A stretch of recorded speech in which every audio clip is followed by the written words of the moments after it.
হাতে সময় আছে আর মাত্র ২৪ ঘন্টা। যে কোনো মুহূর্তে বেজে উঠতে পারে বিপদের চরম সাইরেন। মধ্যপ্রাচ্যের সীমানা পেরিয়ে এবার সরাসরি ইউরোপের মাটিতে ইউক্রেনের রাজধানী কিয়েভের দিকে তাক করা হয়েছে ইরানের সব ভয়ঙ্কর ব্যালিস্টিক মিসাইল।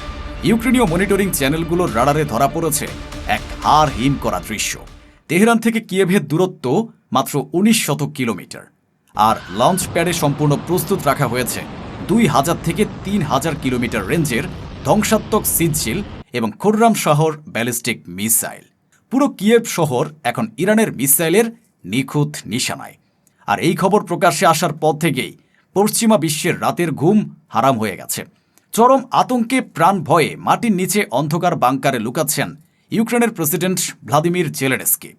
যে পশ্চিমা বিশ্ব এতদিন রাশিয়াকে দুর্বল করার স্বপ্ন দেখেছিল, তারা আজ ইরানের একটি মাত্র হুঙ্কারে থর থর করে কাঁপছে। কিন্তু হঠাৎ কি এমন ঘটল?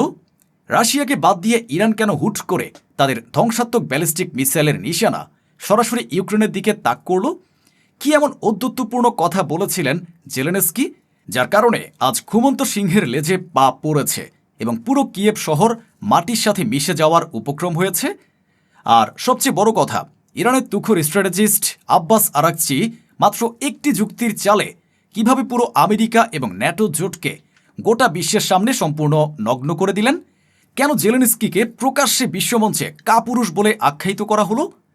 বন্ধুরা, এই ভূরাজনৈতিক মাস্টার স্ট্রোক এবং চরম উত্তেজনার পেছনের আসল রহস্য জানতে আমাদের আজকের ভিডিওটি না টেনে শেষ পর্যন্ত দেখুন। এ পুরো রোমাঞ্চকর এবং হাড় হিম করা নাটকের সূত্রপাত কোনো ফাঁকা বুলি থেকে হয়নি, বরং এর পেছনের আসল কারণ লুকিয়ে আছে কাস্পিয়ান সাগরের বুকে ঘটা এক ভয়ঙ্কর উস্কানিমূলক ঘটনায়। আমেরিকার উস্কানিতে পা দিয়ে জেলেনস্কি নিজেকে এমন এক উচ্চতায় ভাবতে শুরু করেছিলেন যেন তিনি রাশিয়ার পাশাপাশি ইরানকেও টেক্কা দিতে পারবেন। সম্প্রতি কাস্পিয়ান সাগরে ইউক্রেন চরম দুঃসাহস দেখিয়ে এক ভয়াবহ ড্রোন হামলা চালায়। ইউক্রেনের গোয়েন্দাদের দাবি ছিল তারা রাশিয়া এবং ইরানের মধ্যে সামরিক পণ্য, বিশেষ করে শাহেদ ড্রোন এবং মিসাইলের উৎপাদন, পরিবহনকারী জাহাজ ও প্ল্যাটফর্মে আঘাত হেনেছে। ইউক্রেন চেয়েছিল এই সাপ্লাই চেইন ধ্বংস করে নিজেদের বীরত্ব জাহির করতে, কিন্তু তারা আসলে এমন এক লাল রেখা অতিক্রম করেছিল যার পরিণতি সম্পর্কে তাদের কোনো ধারণাই ছিল না। কাস্পিয়ান সাগরে ইউক্রেনের এ ড্রোন হামলার পরপরই তেহরান থেকে আসে চরম ক্ষোভের বিস্ফোরণ। ইরান তীব্র ভাষায় এ হামলার নিন্দা জানিয়ে বিশ্বকে আসল সত্যটি দেখিয়ে দেয়। ইরান স্পষ্ট জানিয়ে দেয় ইউক্রেনের ড্রোন কোনো সামরিক জাহাজে নয়, বরং তাদের একটি সম্পূর্ণ বাণিজ্যিক জাহাজে আঘাত হেনেছে। আর সবচেয়ে ভয়ঙ্কর ব্যাপার হলো, এই কাপুরুষোচিত হামলায় ইরানের একজন নিরীহ নাবিক নিহত হয়েছেন এবং আরেকজন মারাত্মকভাবে আহত হয়েছেন। ইরানের মতো এক পরাশক্তি যারা নিজেদের দেশের ১ ইঞ্চি মাটি বা একজন নাগরিকের রক্তের বদলা নিতে ছাড়ে না, তাদের জন্য এই ঘটনা ছিল সরাসরি যুদ্ধ ঘোষণার শামিল। ইরান এ হামলাকে সুস্পষ্ট আগ্রাসন বলে অভিহিত করে এবং সাথে সাথে ইউক্রেনের চেয়ার্স দ্য অ্যাফেয়ার্সকে তলব করে কড়া হুঁশিয়ারি দেয়। তেহরান সরাসরি কঠোর প্রতিশোধ নেওয়ার হুমকি দেয় এবং জানিয়ে দেয় যে তাদের জাতীয় স্বার্থ রক্ষা করতে তারা যে কোনো মাত্রার পদক্ষেপ নিতে প্রস্তুত।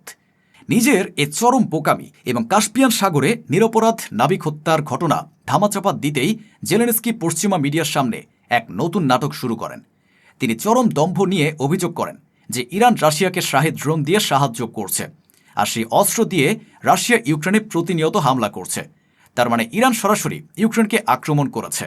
জেলেনস্কির এ কথার পর আমেরিকা ও ইউরোপীয় মিডিয়াগুলোতে রাতারাতি ইরান বিরোধী এক বিশাল প্রোপাগান্ডা শুরু হয়ে যায়। তারা ভেবেছিল এই খোঁড়া এবং ভিত্তিহীন যুক্তি দিয়ে তারা কাস্পিয়ান সাগরের ঘটনা থেকে বিশ্বের নজর ঘুরিয়ে দেবে এবং ইরানকে আন্তর্জাতিক মহলে চরমভাবে কোণঠাসা করে ফেলবে। জেলেনস্কি ভেবেছিল তার এই কান্নাকাটি শুনে আমেরিকা হয়তো তাকে বাঁচাবে, কিন্তু ঠিক এই জায়গাতেই ইরান এক ঐতিহাসিক এবং বুদ্ধিবৃত্তিক চাল দেয়, যা পশ্চিমা থিঙ্ক ট্যাঙ্কগুলোর কল্পনাতেও ছিল না। ইরানের স্ট্র্যাটেজিক জিনিয়াস এবং শীর্ষ কূটনৈতিক আব্বাস আরাকচি জেলেনস্কির এই খোঁড়া যুক্তির জবাবে এমন এক চরম অপমানজনক সত্য ছুড়ে দেন, যা শুনে হোয়াইট হাউস থেকে শুরু করে ব্রাসেলসের ন্যাটো সদর দপ্তর পর্যন্ত সবাই আক্ষরিক অর্থেই বোবা হয়ে যায়। আরাকচি জেলেনস্কির সে বক্তব্যের জবাব দিতে গিয়ে বিশ্বমঞ্চে পশ্চিমা লজিকের একেবারে ছাল বাকল তুলে নেন। তিনি অত্যন্ত ঠান্ডা মাথায় এবং তীক্ষ্ণ ভাষায় বলেন, বাহ, তোমাদের যুক্তি তো দারুণ। ইরান যদি রাশিয়াকে অস্ত্র দেওয়াই সেটা ইউক্রেনের উপর হামলা বলে গণ্য হয়, তাহলে আমেরিকা, ব্রিটেন এবং পুরো ন্যাটো জোট যে তোমাকে বছরের পর বছর ধরে বিলিয়ন বিলিয়ন ডলারের অত্যাধুনিক অস্ত্র দিচ্ছে, সেই একই যুক্তিতে রাশিয়া তো এখন সরাসরি আমেরিকা এবং ইউরোপের মাটিতে মিসাইল মারা উচিত। আরাকচির এই একটিমাত্র বাক্য যেন পুরো পশ্চিমা বিশ্বের গালে এক প্রচণ্ড চড় হিসেবে আঘাত হানে। আরাকচি এখানেই থেমে থাকেননি। তিনি জেলেনস্কির ভণ্ডামিকে আরও গভীরভাবে আক্রমণ করে বলেন, শুধু তাই নয়, তোমার এই হাস্যকর যুক্তিতে তো তোমরা এখন চীন, উত্তর কোরিয়া এবং খোদ আমেরিকার উপরও হামলা করা উচিত, কারণ আমেরিকাও তো ঘুরিয়ে পেঁচিয়ে রাশিয়ার অর্থনীতিতে নানাভাবে সহায়তা দিচ্ছে। আসলে তুমি একটি চরম কাপুরুষ। আব্বাস আরাকচির এ লজিক্যাল চেকমেট পশ্চিমা বিশ্বের অহংকারের চূড়ান্ত কবর রচনা করে দেয়। জেলেনস্কি বা তার পশ্চিমা প্রভুদের কাছে আরাকচির এই অকাট্য যুক্তির কোনো জবাব ছিল না। তারা বুঝতে পারে মিডিয়ার সামনে মিথ্যা প্রোপাগান্ডা ছড়ানো সহজ, কিন্তু বুদ্ধিদীপ্ত এবং স্ট্র্যাটেজিক যুক্তির সামনে দাঁড়ানো তাদের কর্ম নয়। আরাকচির এই মোক্ষম জবাবের পর জেলেনস্কির যখন মুখে কুলুপ, ঠিক তখনই ইরান তাদের প্রতিশোধের ব্লুপ্রিন্ট বাস্তবায়ন শুরু করে দেয়। ইউক্রেনীয় ইন্টেলিজেন্স এবং মনিটরিং চ্যানেলগুলো হঠাৎ করে দেখতে পায় ইরান শুধু কথাই নয়, বরং কাস্পিয়ান সাগরে নিহত নাবিকের রক্তের বদলা নিতে তারা সম্পূর্ণ প্রস্তুত। স্যাটেলাইট ইমেজে ধরা পড়ে ইরানের ভেতরে এক ভয়ঙ্কর সামরিক তৎপরতা। ইউক্রেনের রাডারগুলো লাল সংকেত দিতে শুরু করে, কারণ তারা বুঝতে পারে আগামী 24 ঘন্টার মধ্যে ইরানের মাটি থেকে ইউক্রেনের দিকে ধেয়ে আসতে পারে ভয়ঙ্কর ব্যালিস্টিক মিসাইল। সোশ্যাল মিডিয়ায় ছড়িয়ে পড়া স্যাটেলাইট ম্যাপে অত্যন্ত নিখুঁতভাবে দেখানো হয়েছে যে তেহরান থেকে কিয়েভের সরাসরি দূরত্ব মাত্র 1900 কিলোমিটার, আর অন্যদিকে ইরানের লঞ্চ প্যাডে প্রস্তুত থাকা সিজিল মিসাইলের পাল্লা 2000 কিলোমিটার এবং খুররাম শাহর মিসাইলের পাল্লা প্রায় 3000 কিলোমিটার। এই প্রযুক্তিগত এবং সামরিক সক্ষমতার পরিসংখ্যান জেলেনস্কি সরকারের ভেতরে রীতিমতো ভূমিকম্পের সৃষ্টি করেছে। সিজিল হল সলিড ফুয়েল চালিত এমন একটি ভয়ঙ্কর ব্যালিস্টিক মিসাইল যা লঞ্চ করার জন্য প্রস্তুতির সময় লাগে একেবারেই নগণ্য।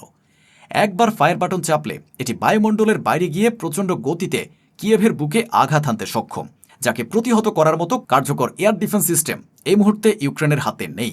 পেট্রিয়ট মিসাইল সিস্টেমগুলো ইতিমধ্যে রাশিয়ার হামলায় ব্যাপকভাবে ক্ষতিগ্রস্ত। তার উপরে যদি ইরানের এই দানবীয় খুররাম শাহর মিসাইল আকাশ থেকে নেমে আসে, তবে কিয়েভের মাটির নিচের বাংকারগুলো জেলেনস্কিকে বাঁচাতে পারবে না। ইউক্রেনের সেনাপ্রধান থেকে শুরু করে সাধারণ নাগরিকদের মনে এখন একটাই আতঙ্ক, কাস্পিয়ান সাগরে একটি বাণিজ্যিক জাহাজে হামলার চরম মূল্য হয়তো পুরো কিয়েভ শহরকে ধুলোয় মিশে গিয়ে চোকাতে হবে। এই পুরো ঘটনা প্রমাণ করে যে বিশ্ব রাজনীতির দাবার বোর্ডে এখন আর পশ্চিমা বিশ্বের একচিটিয়া আধিপত্য নেই। আমেরিকা এবং তাদের মিত্ররা ভেবেছিল তারা ইউক্রেনকে ব্যবহার করে রাশিয়াকে দুর্বল করবে এবং একই সাথে ইরানকে আন্তর্জাতিকভাবে এক ঘরে করে রাখবে। কিন্তু কাস্পিয়ান সাগরের ঘটনার পর ইরানের এ রুদ্র মূর্তি আব্বাস আরাকচির নিখুঁত যুক্তির বান এবং সিজিল মিসাইলের এ হুঙ্কার পশ্চিমাদের সেই সাজানো স্বপ্নকে ছাই করে দিয়েছে। জেলেনস্কি এখন না পারছেন আমেরিকার কাছে নতুন করে সাহায্য চাইতে, না পারছেন নিজের দেশের জনগণকে আশ্বস্ত করতে।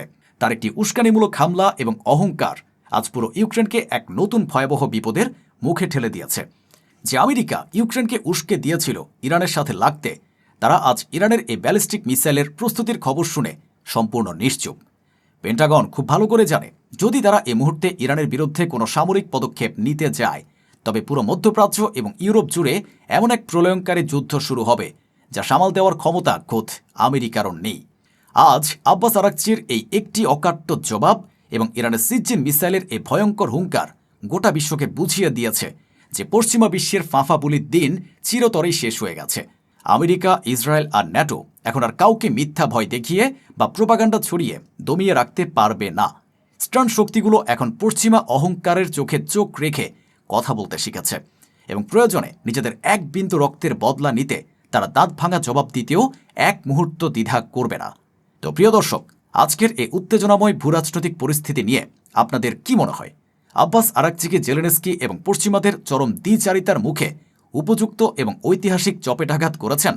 আর ইরানের এই সিজিল এবং খুররাম শাহর মিসাইলের হুঙ্কারের পর আমেরিকা কি সত্যি ইউক্রেনকে বাঁচাতে সরাসরি ময়দানে নামার সাহস দেখাবে, নাকি বরাবরের মতোই তারা তাদের মিত্রদের বিপদের মুখে ফেলে পালিয়ে যাবে? আপনাদের মূল্যবান মতামত অবশ্যই আমাদের কমেন্ট বক্সে লিখে জানান। দেখা হবে পরবর্তী ভিডিওতে। আল্লাহ হাফেজ।